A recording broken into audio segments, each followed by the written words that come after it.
my wife Cheryl and I own a farm in Buckingham, Iowa, where we mainly grow corn. This was in August of 2018 on a slightly rainy night. Cheryl and I have both spent our entire lives in the farm life. It's really all we know.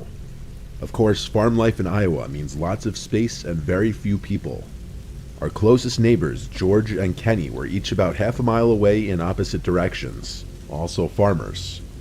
With not much else going on around here, it's easy to become friends with your neighbors. We often have George and Kenny and their wives over and vice versa. On this one otherwise normal weekend night, we had George and his wife over for drinks. We all got pretty drunk while playing board games.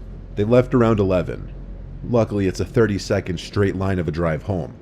We continued to drink some wine as we watched one of our favorite movies. We were starting to get tired. We were definitely feeling the effects of the wine.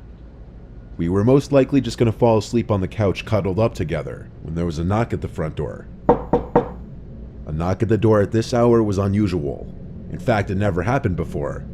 But accompanied with the knocks, we thought we could hear a voice say something. I lowered the volume of the TV. We waited for it to happen again. Like 20 seconds later, another set of knocks at the door, followed by a muffled voice saying we need help. I was about to get up and open the door when Cheryl shook my arm, and I looked at her, and she made a face and shook her head no. I whispered, "I'm just going to ask who it is." She replied I shouldn't let them know we're home, but odds are they already knew we were home. I went over to the door and asked, "Who is it?" The voice on the other side said through the door, "Oh, thank God, can you open up? We're lost." I said, "Who's we?" The voice said back, "My wife and I." I replied, "Can your wife say something?" There was a silence for a few seconds. I followed it up with, "Did you hear me?" The same voice said back, "Yeah, but she's not next to me right now."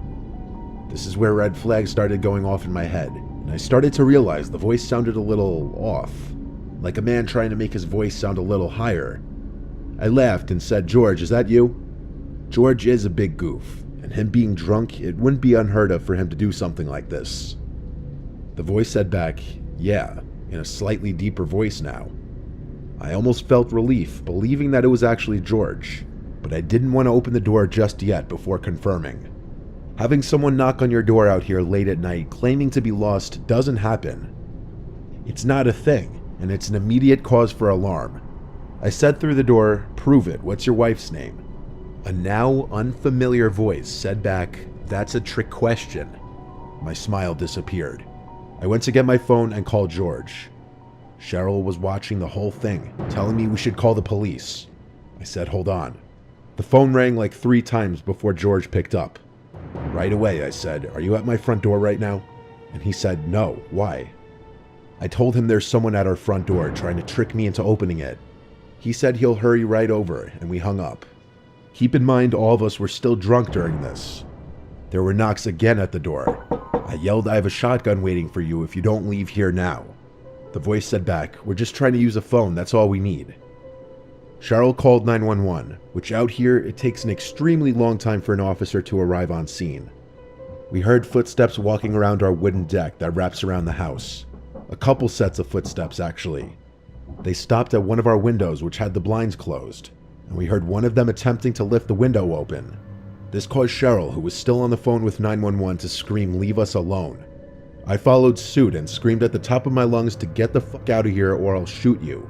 It took me that long to think to run upstairs to grab my shotgun from the closet. Literally a few seconds later, there were more pounds at the door, and this time it was actually George's voice yelling, "Open up." I let George in, who also brought his shotgun. He said he didn't see anything or anyone as he pulled up. He stayed with us until a police officer came to the house. He did a quick little scan of the property with us, then left. We took heed of his advice in installing a camera in the front and back, surprisingly something we never thought of until this incident. Still gives me chills that all that was keeping out whoever was on our front deck that night was a wooden door.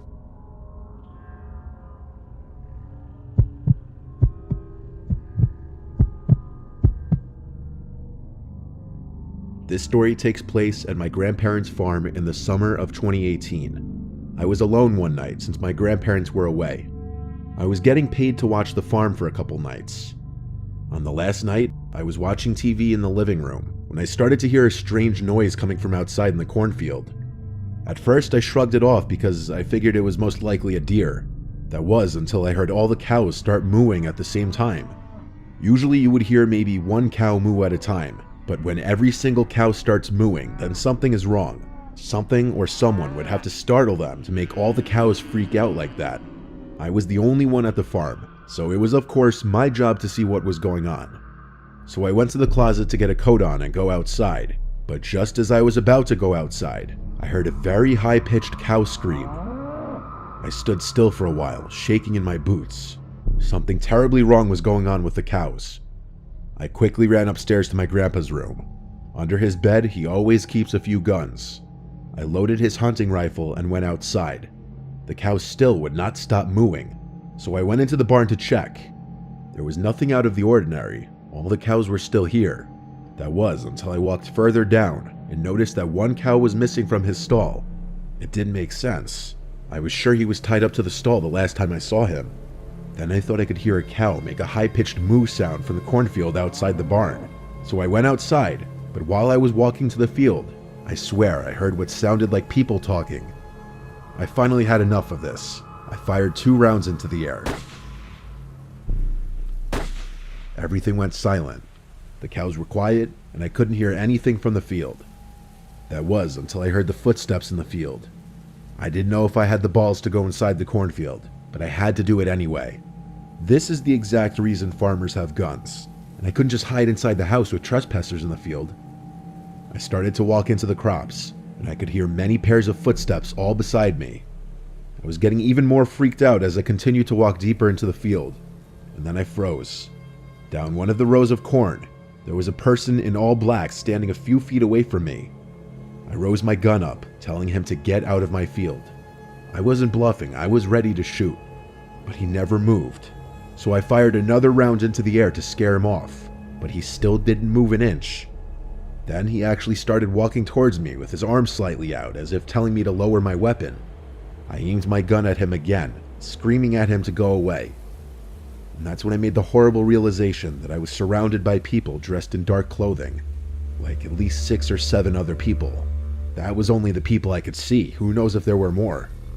And as the one guy got closer, I realized something. He, along with the rest, were all wearing these creepy masks. The man stopped approaching me as I started stepping backwards. They all stood in silence for a moment. I cannot explain the fear that I was experiencing. I thought I was about to be killed. That was when they all started chanting something. I couldn't understand it. It sounded like a different language, but the chants almost sounded like a song, and I started wondering if they were about to perform some kind of sick ritual on me. That was when I took the opportunity to run as fast as I could down a few rows of corn. When I was out of breath, I stopped and fired about 6 rounds in their direction. I heard a bunch of footsteps and rustling crops going in the opposite direction. I finally scared them off. I ran back towards the direction of the farmhouse and stopped. I saw something on the ground, and what I saw has stuck with me, scarred me.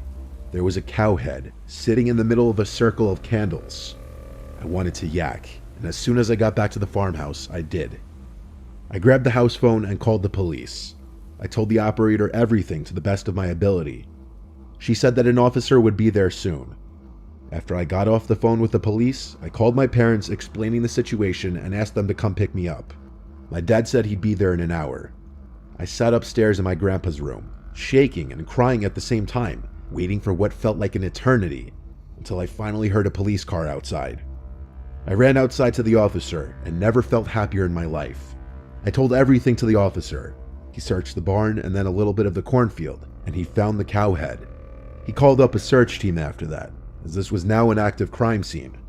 When my parents arrived, I, along with the first officer, had a talk with them about everything that happened.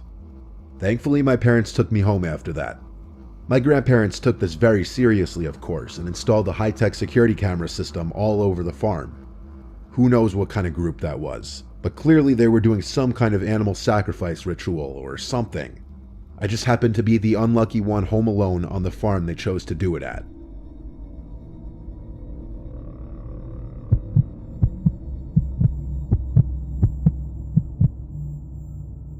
My name is Howard. I'm 25 years old, and I live on my family's farm. I help take care of it when my parents are out of town. It's just a little family farm, not a commercial farm or anything like that. My parents want me to take it over when they're too old to take care of it anymore, as I'm the oldest of 3 and the only son. But honestly, I don't really want to. I don't see myself staying in the middle of Arkansas my whole life, and especially not after something really weird that happened only last July. My parents were on a romantic trip for a week, and so it was my 2 sisters, Crystal and Morgan, and I taking care of the property while they were gone. There's not much around here, lots of privacy and such, a little too much in my opinion. Except for this one night. It started later on in the night as it was approaching time to go to bed. My sisters do college online. Crystal takes summer courses, and so she was in her room on her laptop doing work. Morgan and I were just hanging out watching some dumb show in the living room. All 3 of us kind of want to get out of the farm lifestyle. Me especially, since I'm oldest and in the prime of my 20s. One dreaded part of farm life is the predators though. Not just the animals that come and eat your produce, but the people that come and steal from you. Believe it or not, it happens. It hasn't happened many times to us, but it does happen. We have a few guns in the house for this exact reason. Our 2 dogs outside suddenly started going crazy in the backyard. Something spooked them for sure. I first thing went outside to the yard to see what they were barking at. They both were looking in the direction of the crops, going crazy. I yelled at them to shut up, and they went quiet. I stepped right in front of the crops and listened. I heard a whistling from inside of the cornfield. It was undoubtedly a human's whistling. This was the first time I was experiencing a trespasser on the property with my dad not here. I had to hurry inside to get one of the guns. The dogs started barking again. I told my sisters that someone's outside in the cornfield and I had to go chase them away.